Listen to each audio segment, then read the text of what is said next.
စိုးရင်စိတ်တွေကတင့်ကိုနေစဉ်ဘဝမှာနှောက်ယှက်နေပြီလား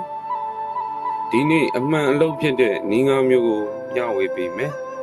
တစ်အသက်ရှူလေ့ကျင့်ခန်း၄ခု၈ရှူနီ၄စက္ကန့်ရှူသွင်း9စက္ကန့်အောက်8စက္ကန့်ရှူထုတ်နှစ်မြေပြင်နဲ့ချိတ်ဆက်နီး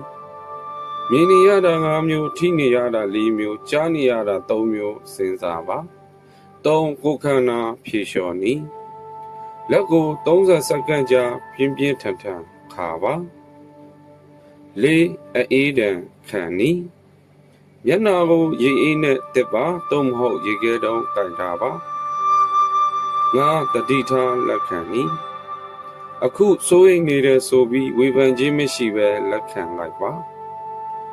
မှတ်ထားပါစိုးရိမ်စိတ်ဆိုတာရေလိုင်းလိုပါလာပြီးပြန်ဆင်းသွားတယ်မင်းစီးလို့ရပါတယ်ဘယ်နည်းကိုအရင်စမ်းကြည့်မလဲကွန်မန့်မှာရေးခဲ့ပါဒီဗီဒီယိုလေးကိုစိတ်လောက်ထားပါ